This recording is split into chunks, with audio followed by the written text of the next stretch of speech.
So you may have heard of a game called Lawbreakers made by Cliff Bleszinski, formerly known for making the Gears of War series over at Epic Games. And we can safely say Lawbreakers was a big failure. That's right. At one point, at least on the PC side, it literally only had 10 players in the whole entire game. That's how bad the game became. Now, I'm not so sure how bad it was on PS4, but I can tell you on PS4, it was probably just as bad. Let's face it. That game was overall a big failure, and Cliff wanted that game to be a billion-dollar franchise. That is right. He really had high hopes for that actual game. Well, the publisher of that game just stated why they think that game actually failed. Take a look and read what the publisher actually had to say about Lawbreakers failing.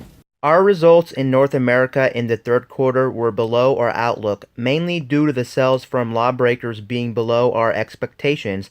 Lawbreakers is a unique FPS developed for core users. We had very high expectations for its launch. However, the timing of its launch turned out to be unfortunate. Specifically, the blockbuster PC online game PlayerUnknown's Battlegrounds came out right about the same time, making the market environment very tough for first-person shooters in general and for Lawbreakers. So apparently, according to the publisher of Lawbreakers, the reason the game actually failed is because they state that it had too much competition at the time, and it was actually up against PlayerUnknown's Battlegrounds. And let me tell you something, I think that is complete and utter crap. That's right. How can you make a claim that your game is up against a totally different genre? That's right. If you compare this game to PlayerUnknown's Battlegrounds is not even similar to Lawbreakers. Lawbreakers is an arena-based first-person shooter game, kind of like Overwatch or Team Fortress. So how can you make those claims? It's kind of like me going around saying, well, this fighting game I made sold so bad because I'm up against Call of Duty, and Call of Duty is the reason why my fighting game tanked. No, if people likes fighting games, they're gonna gravitate towards my fighting game. It doesn't matter if my fighting game is good, they're going to buy my fighting game. So they can't really make that claim that Lawbreakers failed because of PlayerUnknown's Battlegrounds. PlayerUnknown's Battlegrounds is just a totally different genre. It's kind of like close to H1Z1 or it's close to Fortnite. So if you were to compare those games, then you can make a claim that your game may have failed because there's another game like your game that outsold your game and it's doing really well.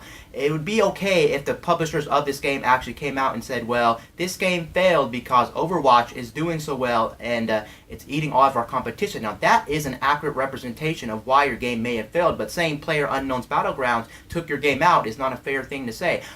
In realistic terms, it's not fair to say any game took your game out because we all know that there's games that are similar to each other that do really well. We got like Gran Turismo, we got Forza, we got Call of Duty, we got Battlefield, we got Street Fighter, we got Marvel vs. Capcom, and those games still sell very well, and they're in the same exact genre as those other games. So it's not really fair to say any game took you out. You just need to admit the fact that your game was poorly marketed, nobody knew about your game, it was too similar to Overwatch, and that probably hurt Lawbreakers as well if you're being realistic about it, because Overwatch is really similar to Lawbreakers, and Overwatch came out I think a little bit earlier than Lawbreakers, and it had more success, and the community and the fan base for Overwatch was really big and still is really big. So that's partly why he took you out. But overall, just bad game design, no marketing, a lot of things were wrong about that game. But they just can't admit the fact. They just want to go around blaming other games, and they want to blame a game that's not even similar to Lawbreakers. Such a shame, and I don't know why that claim was even made. That's just a funny claim to even make about Lawbreakers' failure. Anyway, guys, this is Wayne from My Tech News, signing out.